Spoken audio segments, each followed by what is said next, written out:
Hey there, y'all. Did Netflix cut a Bible verse out of Mel Gibson's 2004 film, The Passion of the Christ? We'll take a look at an article talking about that. Also give a few brief reflections on that film, The Passion of the Christ, having just rewatched it again for the first time in years this past Easter Sunday. And finally, a little bit of news about a sequel to The Passion of the Christ, all coming up here on Afterthoughts.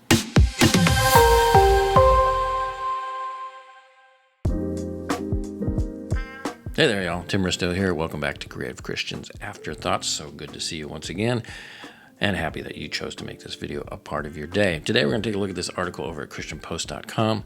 Headline reads, Did Netflix cut Isaiah 53 from Passion of the Christ? Viral videos suggest streaming platform edited out Bible verse from blockbuster 2004 film. This is by Ian M. Giotti over at the Christian Post. It dropped on April 18th, 2025. Good Friday, actually.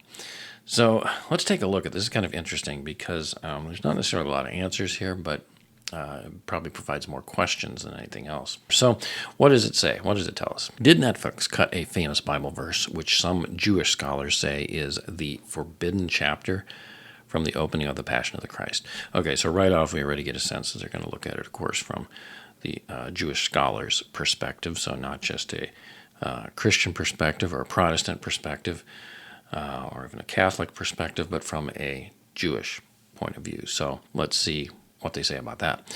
Some viewers have posted videos on social media asking that question after footage emerged from what appears to be two different versions of the opening montage to the 2004 Mel Gibson blockbuster about Jesus' last hours before his crucifixion. The movie's theatrical release included a passage from Isaiah 53, from the Old Testament, obviously, a passage written roughly 700 years before Christ, which reads, He was wounded for our transgressions, crushed for our iniquities, by his wounds we are healed. But in footage from the Netflix version shared on social media, viewers are met with a jarring 13-second blank black screen devoid of music or context. And here's the one that they're referencing here by @ScottyTheKid. Or we'll jump over to Instagram and take a look at that. See, here is showing the one, the initial one that comes up with the Isaiah 53 citation. And this is how it looked on my Blu-ray that I watched the other day. He jumps over to Netflix and shows where it is completely blank before going to the shot of the moon, which is the opening shot of the film. So between that opening Icon Productions logo for Mel Gibson's film company and that opening shot of the moon, the opening shot of the film of the moon and the sky, there should be that Isaiah 53 verse. And for some people, there wasn't. So let's hop over again back to the Christian Post article here where it says, It's not clear whether the omission was based on location or if it was specific to the Netflix platform. CP, Christian Post, reached out to Netflix for comment on Thursday. This article will be updated if a response is received. And I haven't seen any update yet, so I don't think they've gotten a response. So again, that kind of, draws into question, was it just an accident? Was it intentional? Why would it be regionally based if it varied, with ones that included it and ones that didn't by region? Just kind of a curious thing. If it were by region, were those regions areas that were more heavily Jewish and they were trying to avoid offending people because of some of the controversy here about that particular chapter and verse, which again is kind of nonsensical to me. But here, if we go on with the article, it explains a little bit more about that. Known in the Old Testament as the suffering servant passage, Isaiah 53 is a key portion of Scripture that theologians say foretells of Jesus' gruesome death on a Roman cross. But according to pastor and CP op-ed contributor Dan Delzo, Isaiah 53 is no longer read in synagogues around the world and has, quote, sadly evolved into the forbidden chapter within Judaism. And this gets back to kind of cherry picking, to me, things that you want to be true in the Bible and things that you don't want. And so you're cherry picking verses and passages to try and support your belief system. And that's not how we should use Scripture, right? We should look to Scripture, see what it says, and develop our theology based on that, not trying to handpick certain things out of Scripture and decide, well, this verse is okay, this one's not. course, that's part of the larger issue there with Judaism too. So Delzo points to a quote from Eaton Barr, a native Jewish Israeli scholar who said the 17th century Jewish historian Raphael Levi admitted long ago the rabbis used to read Isaiah 53 in synagogues, but after the chapter caused arguments and great confusion, the rabbis decided that the simplest thing would be to just take that prophecy out of the Haftarah readings in synagogues. That's why today, when we read Isaiah 52, we stop in the middle of the chapter, and the week after we jump straight to Isaiah 53. Interesting. According to One for Israel, Jewish scholars throughout history have acknowledged Isaiah 53 as a messianic text, even if they don't believe that it was fulfilled in the life of Jesus of Nazareth. On Friday, one CP reporter accessed the film using their personal Netflix accounts and reported that the Isaiah 53 verse was indeed there. So, it's interesting. Why would it vary by region? I don't know. Again, we don't have any specific answers to why this happened, how it happened. I would think if it just wasn't there at all, that maybe they had used a older edit of the film or something before the verse text had been added. An older edit before it was a completely finished film. Maybe that just hadn't been added. That's a possibility. But the fact that in some regions or for some accounts it was working, for others it wasn't, is a little bit bizarre. I don't understand why that would work. Could it be a glitch in the Netflix system? Seems odd that it cuts just a Bible verse out, but everything before and after that worked fine. So I don't know. It's very odd, and I don't necessarily have any answers for this. We'll see if Netflix responds in time. I haven't seen any as of this morning here, Tuesday morning, April 22nd. This happened on Friday, April 19th, like I said, Good Friday. So I don't know.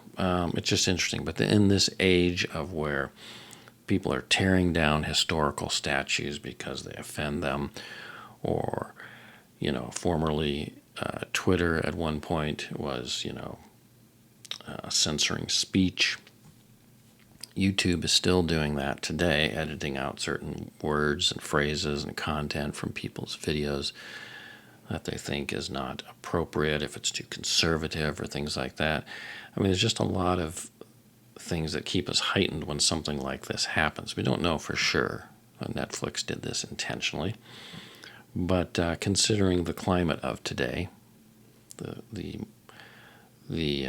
tendency that has been over the last several years anyway of more censorship of language and speech and religion and things like that, that it puts you more on a heightened awareness of these type of things. So I don't know. Again, we don't have answers yet, but this is just something I want to make you all aware of.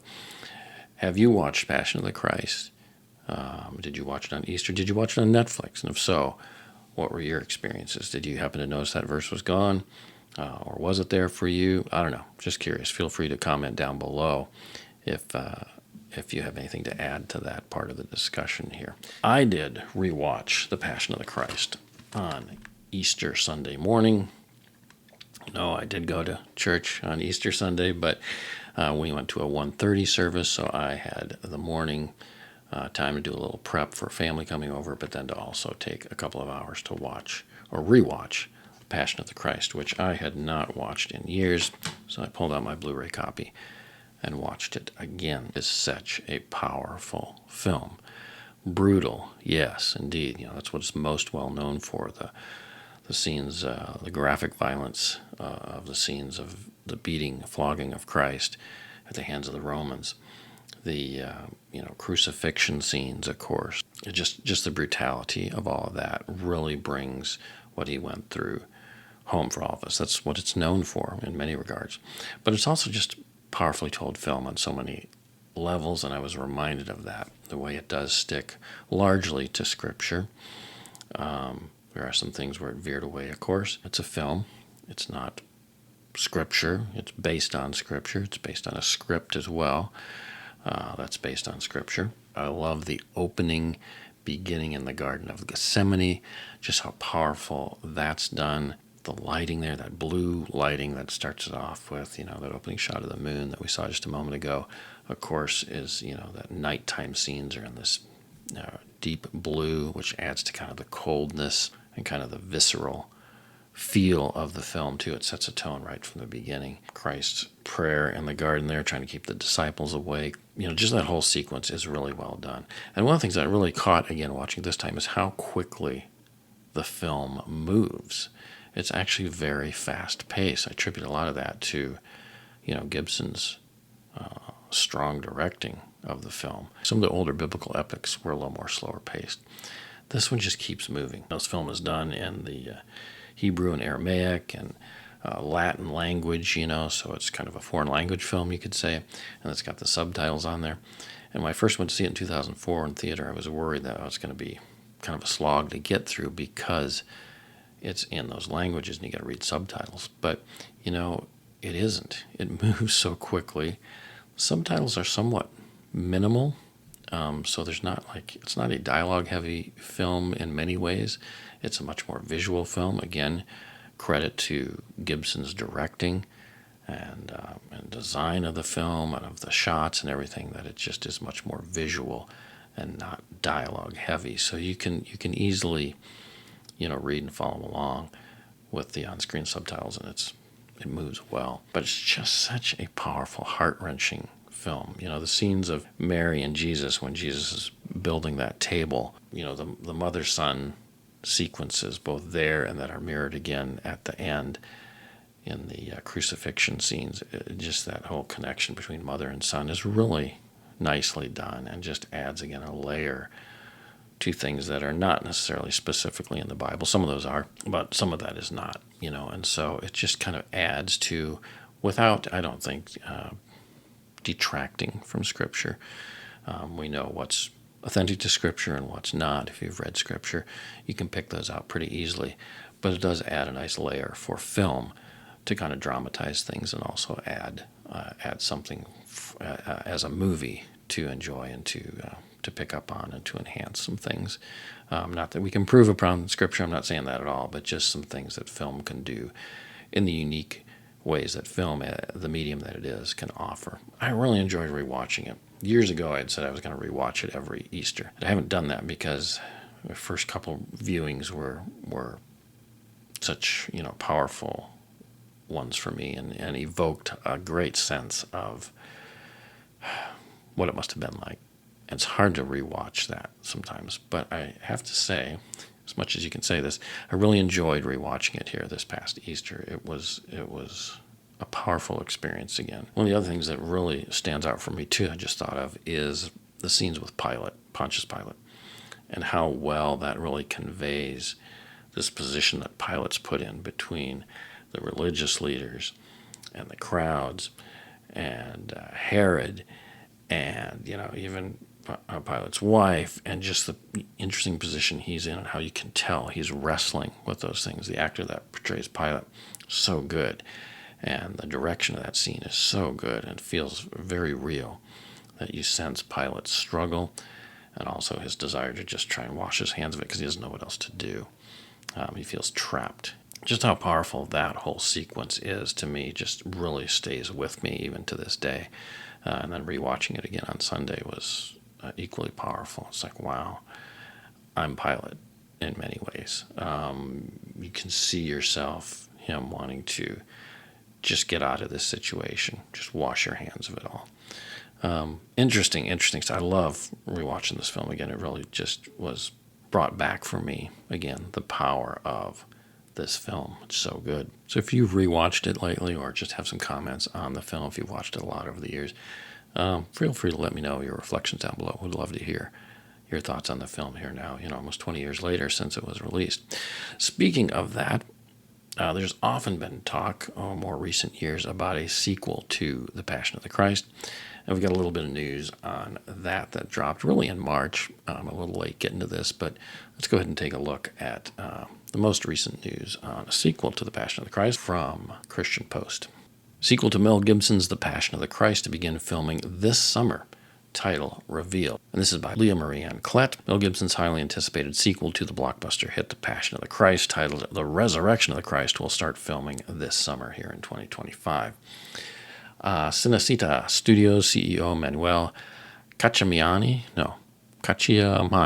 sorry if I butchered that name, told Italian financial daily to Soul 24, or that Gibson and Icon Productions have set an August start of shoot date for the follow-up to his 2004 biblical epic, Variety reported. Filming will take place at Rome's Cinecittà Studios, the same lot where the original 2004 film was shot, while production will take place in the Italian town of Matera, along with several other Old World locations, including Genosa, Gravina Laterza, and Altamura. Jim Caviezel is set to return as Jesus, along with Maya Morgenstern, Mary, and Francesco De Vito. Peter Gibson is directing the film and co-wrote the script with Braveheart writer Randall Wallace. In a January interview with Joe Rogan, Gibson described the forthcoming film as an acid trip, adding that he's never read anything like the script. Gibson also said he would use de-aging techniques that are so good now for Caviezel, who is now 56. A little further down here in the article, it says,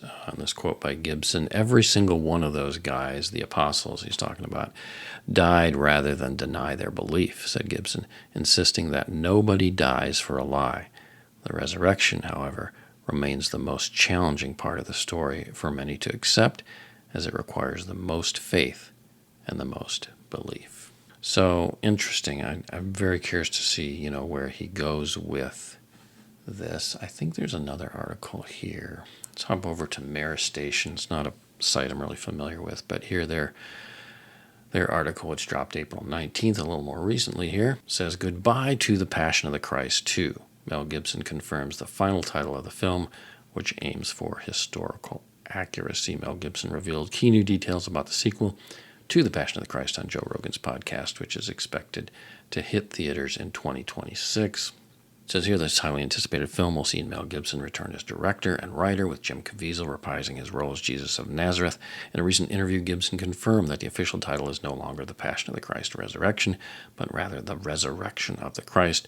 He also emphasized his collaboration with historians to ensure the cinematic depiction is as historically accurate as possible. Resurrection of Christ aims for historical and biblical accuracy. In episode 2254 of Joe Rogan's podcast, Mel Gibson joined the discussion to share insights into his upcoming projects, including the sequel to the groundbreaking 2004 film starring Jim Caviezel. Talks about the title change there again. Here's the interesting part. Beyond clarifying the title, Gibson also shared significant details about the film's production, which is set to begin filming in early 2025. I think that's moved to summer 2025. That August date we read at Christian Post, I think, is more accurate. The most striking revelation was his painstaking work on the screenplay, which took over 6 years to complete alongside his brother and Randall Wallace. Learning from past critiques of The Passion of the Christ for historical inaccuracies, Gibson worked closely with theologians and experts to create a story as faithful as possible to biblical accounts. He goes on to say here, "It's the story of the resurrection," Gibson explained during the interview. "It's a non-linear story. It took my brother, Randall Wallace, and me about 6 or 7 years to finish the script. We've worked with historians. All the apostles died, but nobody dies for a lie. They die for the truth. I wanted to show that. Who rose 3 days after being killed in public? Certainly not Buddha." Interesting stuff. Very fascinating. Very, very fascinating to see what will happen here with this sequel. And I'm curious about it. It's a long time, 20 years later, to do this. So yeah, how are the de-aging techniques gonna go? How is this how kind of script is this gonna follow exactly? He talks about a lot more biblical accuracy here, relying on theologians and like. So that's a plus for sure. But be curious to see where this all ends up. So anyway, what do you all think about all this news? A lot of Passion of the Christ news here today. Just thought it would be nice to revisit some of this post-Easter. What do you all think about any of this? Any comments? Feel free to leave them down below. Love to hear your thoughts. Take care. Have a great one, y'all. See you next time.